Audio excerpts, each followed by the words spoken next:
গো হত্যা বিষয়ক আলোচনা পেশ করবেন ভাই মোহাম্মদ ইয়াসিন আরাফাত।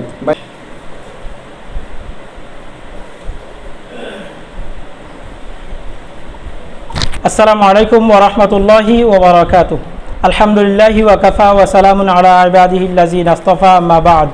ক্বালা আল্লাহু তাআলা ফি কালামিহিল মাজিদ, ইয়া আইয়ুহান নাসু কুলু মিম্মা ফিল আরদি হালালান তাইয়্যিবা ওয়া লা তাত্তাবি'উ খুতুওয়াতিশ শাইতান ইন্নাহু লাকুম আদুউম মুবিন।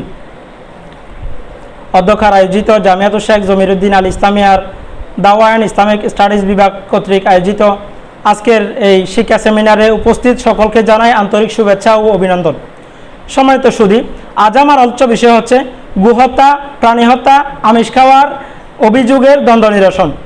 হিন্দু বৌদ্ধ ভাইদের পক্ষ থেকে আমাদের মুসলিম সম্প্রদায়ের উপর বারবার অভিযোগ আসে ও অপবাদ আসে যে মুসলিমরা প্রাণী হত্যা করে, গরু হত্যা করে বা গরু উৎসর্গ করে এবং আমিষ খায়। অথচ এই জিনিসটা তাদের দাবি অনুযায়ী এই জিনিসটা পাপ, এই জিনিসটা অপরাধ, এই জিনিসটা নিষিদ্ধ।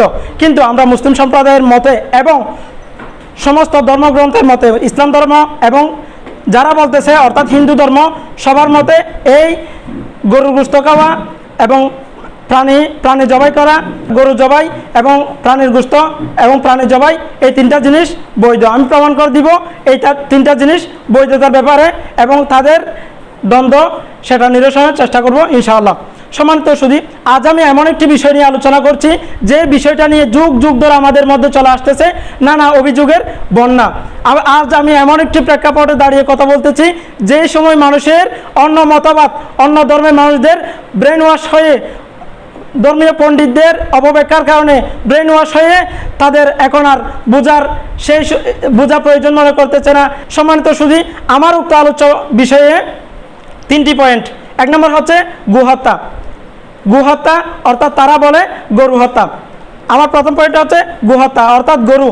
তারা বলে গু অর্থ গরু। আমরা যাব এই গু শব্দটি মূলত সংস্কৃত ভাষা।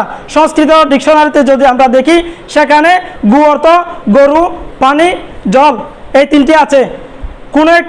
কোনো একজন ভাষাবিদের জন্য কোনো একটা শব্দের যখন কয়েকটি অর্থ থাকবে সেখান থেকে কোনো একটি অর্থ নেওয়া কিছুতেই শুদ্ধ নয়, বৈধ নয়। বরং সেখানে নিয়ম হচ্ছে যেই জায়গায় যে প্রসঙ্গে কথা বলা হয়েছে ওই অর্থটাই দেওয়া। তাহলে আমরা সংস্কৃত ডিকশনারির এই তিনটি অর্থ, পানি, গরু, নদী, এই তিনটি জিনিস থেকে কোন প্রসঙ্গে বলা হয়েছে সেই জিনিসের দিকে যাই। গোহত্যা মহাপাপ, এই কথাটা বলা হয়েছে হিন্দু ধর্মের ঋগ্বেদের মধ্যে। তবে সেখানে বলা হয়েছে পানি প্রসঙ্গে, নদী প্রসঙ্গে, পুরো ঋগ্বেদ জুড়ে, হিন্দুদের ঋগ্বেদ জুড়ে কোনো জায়গায় গরু হত্যার ব্যাপারে, গরু জবাইয়ের ব্যাপারে কোনো কথা নেই। এটা হিন্দু পণ্ডিতদের বোঝার ভুল। আর সেই জাতি বুঝতে ভুল না করে কি করবে, যারা কোন জিনিসটা খায় কোন জিনিসটা ফেলে দেয় জানে না। যেমন তারা তাদের অনেকের মতে পেশাব খায় এবং দুধ ফেলে দেয়। সেই জাতি বুঝতে ভুল না করে কি করবে। এরপরে কথা হচ্ছে ঋগ্বেদের মধ্যে যেখানে পানির কথা বলা হয়েছে, নদীর কথা বলা হয়েছে, সেখানে ঋগ্বেদের রন্ধে রন্ধে আছে পানির কথা, নদীর কথা, পানি সাজির করার কথা, পানি রক্ষা করার কথা, পানি দিয়ে কাউকে কষ্ট না দেওয়ার কথা। কেন বলা হয়েছে? ভারতবর্ষের তৎকালীন সময়ে অধিকাংশ মানুষ চাষাবাদ করে জীবনযাত্রা করত। সেই সময়ে কিছু দুষ্ট লোকেরা ছিল যারা পানির সংকট অবস্থায় পানি বন্ধ করে, নদীর পানি বন্ধ করে কষ্ট হইতো এবং পানি থাকা অবস্থায় বা বর্ষাকালে পানি ছেড়ে দিয়ে কষ্ট দিত। সেই সমস্ত মানুষদের উক্ত ঘৃণ্য কার্যকলাপকে নিষিদ্ধ করতে গিয়ে এই কথাটা বলা হয়েছে গোহত্যা মহাপাপ, নদী হত্যা মহাপাপ। এই কথাটা বলা হয়েছে সেই দুষ্ট লোকদের খারাপ কাজের ব্যাপারে। এই জিনিসটা শুধুমাত্র সেই দুষ্ট আচরণটা, খারাপ কাজটা তাদের মধ্যে শুধু তখন ছিল না, পানি প্রয়োজন অবস্থায় বন্ধ করে রাখা এবং পানি থাকা অবস্থায় ছেড়ে দেওয়া, শুধুমাত্র ওই নিয়মটা তাদের কাছে, ওই সিস্টেমটা তখন ছিল না, বরং এখনও আছে। যেমন আমরা দেখতে পাই বর্ষাকালে ইন্ডিয়া থেকে তিস্তার পানি, পদ্মার পানি ছেড়ে দিয়ে মুসলিমদেরকে, বাংলার মানুষদেরকে বারবার কষ্ট দেয়।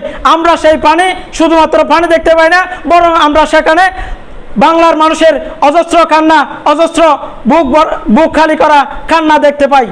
সম্মানিত সুধী, আর যদি তারা অবশ্যই বলে যে গুহত্য আমরা অবশ্যই গরুই নিব, আর কোনো শব্দই মানি না, হ্যাঁ আমরা মানলাম গুহত্য মহাপাপ, গুহত্য গরু, গুহত্যা মহাপাপত্ব, গরু হত্যাই মহাপাপ, যদি তারা অবশ্যই সে অর্থই নেই, তাহলে আমি তার জবাব বলবো হ্যাঁ আমরা মানি গুহত্যা মহাপাপ, হত্যা মহাপাপ, কিন্তু আমরা জবাই করি, আমরা উৎসর্গ করি, আমরা হত্যা করি না। এবার আসি হত্যা কাকে বলে, জবাই কাকে বলে?